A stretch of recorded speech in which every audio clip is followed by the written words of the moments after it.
I'd like to thank you all for coming today. I have come to a rather difficult decision, and after considerable thought, I'm announcing today that I will not be a candidate in the 1996 presidential election. Now, I'm here to answer any questions at all. Yes, yes.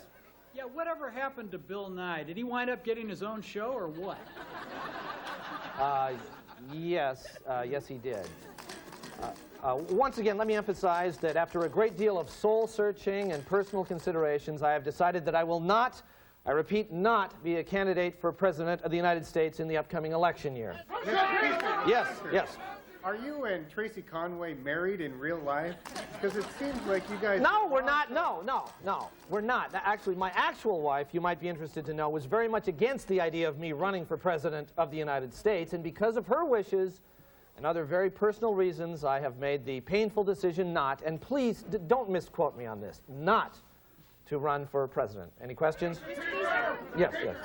My brother is really, really funny, and I was just wondering if you guys were ever looking for... Hey, is this microphone working? Okay, now I'm going to say it again, all right? My reason for not running for the President of the United States is very, very, very personal. Very, very private, okay? Would you like to know what that reason is? All right, I'm going to tell you. It's because I don't feel the passion. I don't feel the calling. I don't yet get the real sense that the people of this nation realize that they're on the threshold of a real opportunity, a chance to turn to a genuine non-politician named John Keister, someone who finally offers a real chance for change, someone who will give our children and our children's children an honest-to-gosh future to believe in. Now, I offer that possibility, and I'm willing to serve. I'm just waiting to hear the word. But until then, I'm telling you all, I'm not going to run. I'm not going to do it unless I hear just one hopeful voice, just one person cry out and say, "We need you, John. You're our last great hope. Please run. Please be our nation's leader."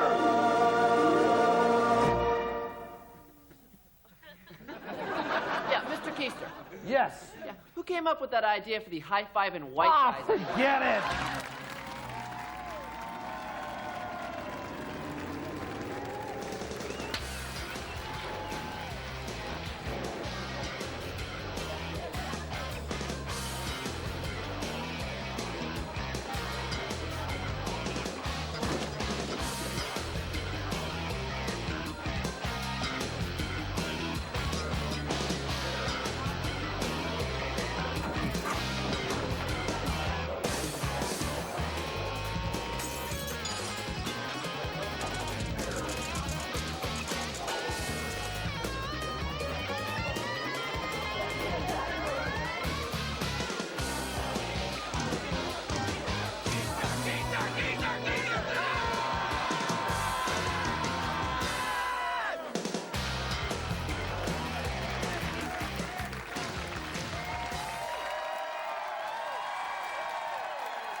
So much. Wow, thank you. Oh, thanks so much. Thank you. You know, I got to tell you, boy, thank you very much for that, but boy, it's just, you know, you look at it's been a terrible week here in the Northwest. Terrible week for weather. I mean, you know, we just got to, our neighbors, they're just, oh, it's just terrible what's happening. The floods are here, and there's all sorts of trouble near the Skokomish, the Skykomish, the Snohomish, and the Stillaguamish rivers. Those are all Indian names. You notice they all end in ish, which is Native American for don't build a house here. It floods. It floods. Sounds like squish or fish. It's kind of onomatopoeia. You know. We should have figured that out. Anyway, I always really thought that the floods were centered around Enumclaw or Black Diamond or Kent. You know, but I guess I was mostly basing that on the length of pants that people wear around there. But that isn't it apparently. Thing is, you got to say that those flood areas must be great places to live because people keep moving back there. You know, even they get washed away, they move back. But I guess if you want to buy a house there, though, I would check it out. You know, I mean, I would be really worried if I looked around the neighborhood and people in the surrounding neighborhood had really wrinkled fingertips. If you saw that, I would say, I don't know. Or if the previous owner, if he keeps bragging about his lung capacity, that would be a tip-off. But I would say that it's probably more important to be aware of the early warning signs of flooding so that you can take the proper emergency procedures. Now, there's lots of warning signs that you should be familiar with. For example, your dog's legs look unusually short. That's a tip-off. People from Sultan are on TV. That's always a tip-off. There are lots of fish in your popcorn when usually there aren't any. Or the neighbor's plastic yard ornaments are floating by your nightstand. Or the Happy Meal toy at the local McDonald's is a snorkel. And finally, a King 5 van pulls up and Jim Foreman steps out. Oh, man. There he is. Oh. You don't want to see that. That's a very scary sight. You don't want to see that. Anyway, speaking of scary, there's all sorts of really new advertisements. You've probably seen a lot of the advertisements out for the big films that are coming, thrillers, suspenseful things. There's a lot of really exciting stuff coming your way, films for the holidays. And I think we have a preview of a really good one right now that we want to show you. Take a look.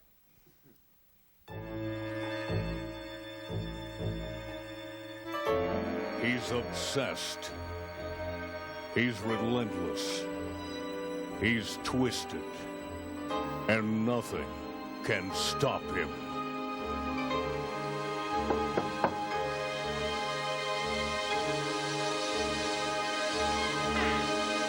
May I help you? May I help you? What are you doing? What are you doing? Quit it! Quit it! Wow! Slam! Copycat. I'm at the corner of 4th and Maynard. No, I'm in the corner of 4th and Maynard. Come pick me up before 2 o'clock. You come pick me up before 2 o'clock. Shut up, man! Shut up, man! I'm trying to talk to you! Knock it off! Knock it off! Jimmy? Jimmy? Jimmy? Jimmy? Put Jimmy back on the phone. Put Jimmy back on the phone. He's so annoying. He's such a dork. All right, smart guy. All right, smart guy. Freeze! Freeze! Look, I don't know what I'm going to charge you with, Look, I don't know what I'm going to charge you with, but I'll think of something. but I'll think of something. We're going downtown. Come on, we're going down. Come on! Copycat. Now playing Copycat. Now playing. Knock it off, would you? Knock it off, would you? I'm the announcer. I'm the announcer. Oh, come on. Oh, come on. Shut up! Shut up! Jerk! All right, stay with us because we've got a great show. We've got a great show. We'll be right back. We'll be right back. All right, the bit's over. Okay, the bit's over. We can stop it now. Would you stop it now? Stop phoning. We're not phoning anymore.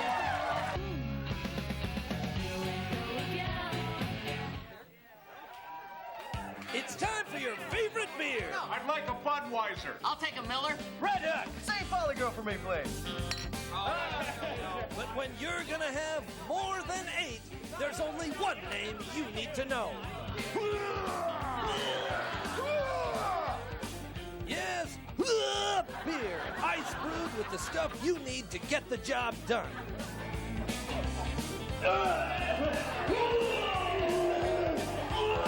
Ask for it by name.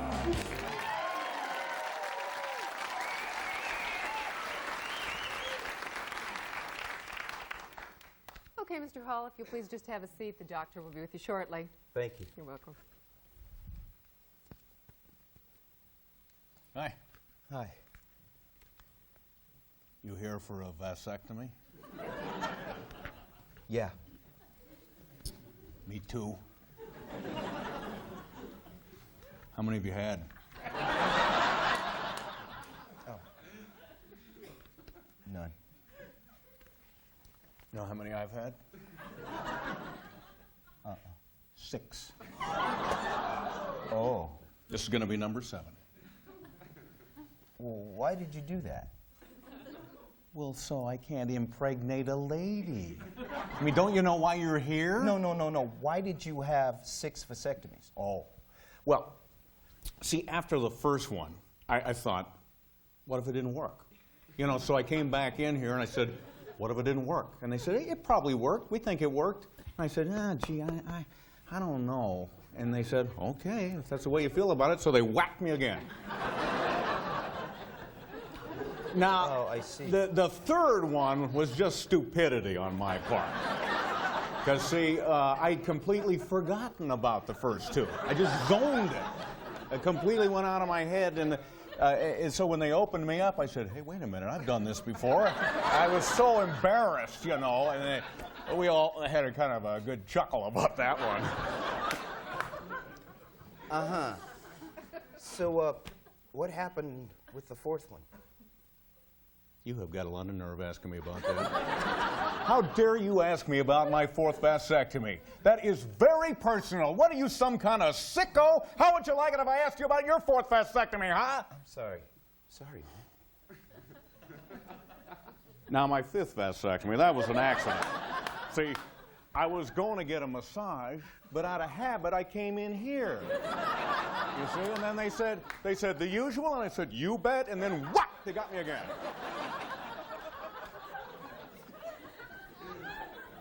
So, what happened with your sixth one? I'm glad you asked me about that one, because there's a very interesting story about my sixth vasectomy. See, I got a friend that works down at the Guinness Book of World Records, and I was talking to him about my 5 vasectomies, and I said, is that a record? And he said, yeah, by about 4. So I started thinking about that, and I said, well, what if somebody comes along and they have a vasectomy, and then they think, gee whiz, I could get the record if I only got 5 more. So I decided to get that 6th one to put it out of reach, so to speak. So, what brings you back here? Well, I don't want to scare you, but it still hasn't worked. My wife just found out she's pregnant. Can you believe that? So here I am to try it again. Mr. Percy, we're ready for you. Well, I gotta go. Good luck. Yeah, you too. Excuse me. Is this really his 7th vasectomy? Yes, it is. Isn't that amazing? Yeah, what happened on the 4th one? That is none of your business. Don't ever ask about his 4th vasectomy. Now, his 5th one, that one was pretty funny. Yeah, that was pretty funny.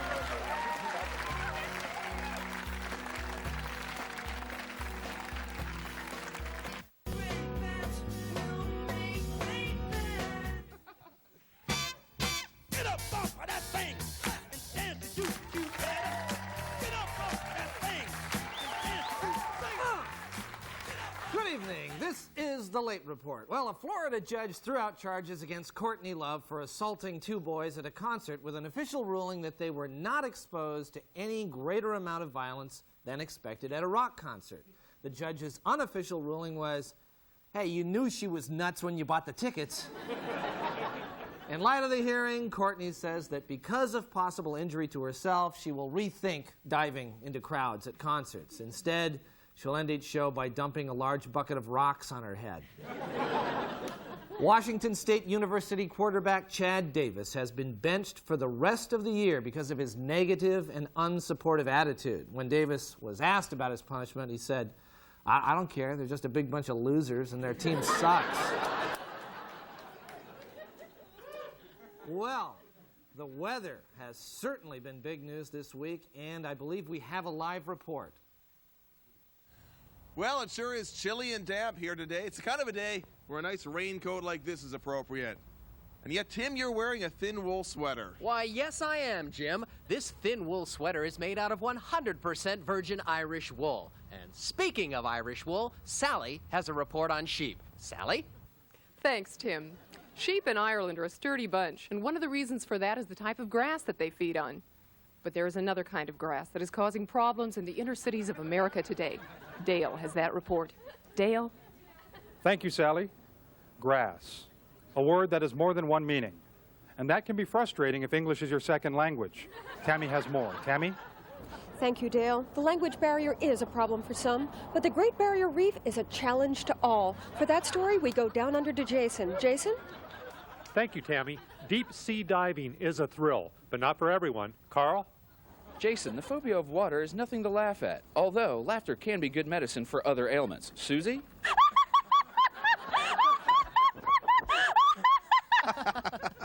Thanks, Susie. Back to you, John. Thanks, guys. Well, a survey of local celebrities' refrigerators found that Husky women's basketball coach Chris Gobrecht had a lot of wine and whipped cream. Chris, if you're watching, call me anytime. Just call me.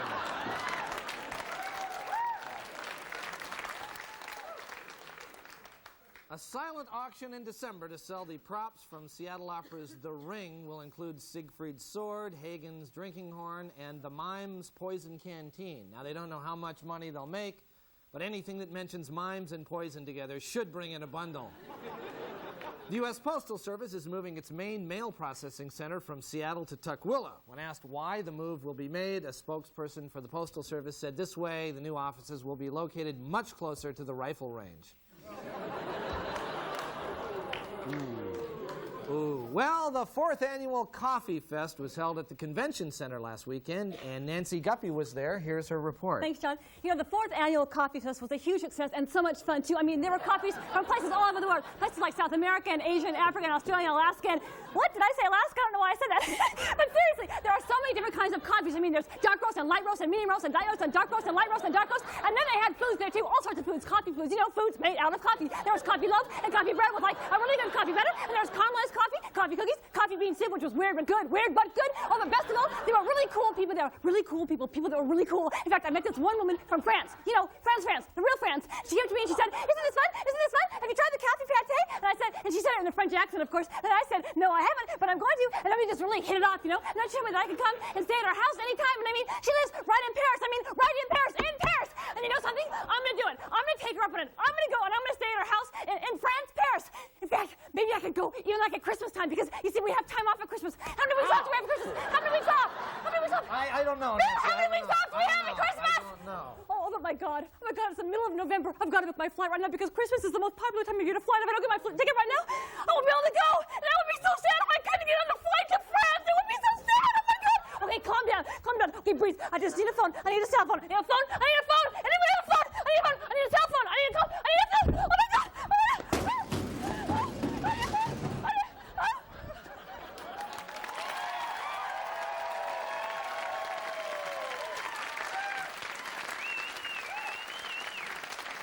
Nancy Guppy, ladies and gentlemen.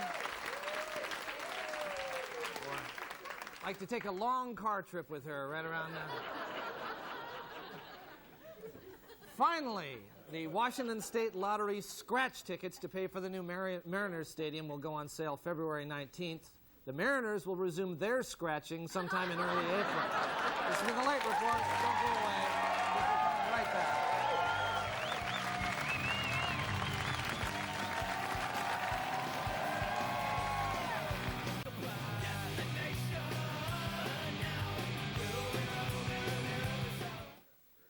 And now, a commentary.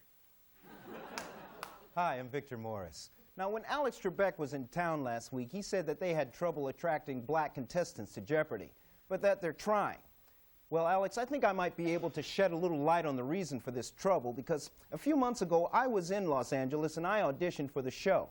Now, one of the things they have you do when you audition for a game show is actually play a mock version of the game. So, there I was, ready to go, and here come the categories. They were the songs of John Tesh, Lexus facts, things that are plaid, fjords, sunburn remedies, and Idaho. Yeah. Now, it occurred to me that all these categories seemed a little, well, how should I say it, Caucasian? I mean, how many African Americans have you seen driving a Lexus? I mean, it's just not the kind of car that we choose. So I mentioned this to the producers, and I have to say, they were really cool about it, and they said, Victor, you're absolutely right. And they went and reworked the category so it read, top 10 items to steal out of a Lexus. Hey, come on now, you know, it's not their fault, they just didn't get it, you know what I'm saying? Like, if they had changed it to large American automobiles of the 70s, I would have cleaned up. Now, if at some time I could have given a little answer like, what is sweet potato pie, Alex? Then, you know, I'd be a winner. Still, they are trying. You could tell, though, because the category for Final Jeopardy was the funk of Dionne Warwick. Hey, it's a start. Love you. Well, just about all the time we have this week for Almost Live. We enjoyed having you in our studio, and we'd love to have you back next week. Bye-bye.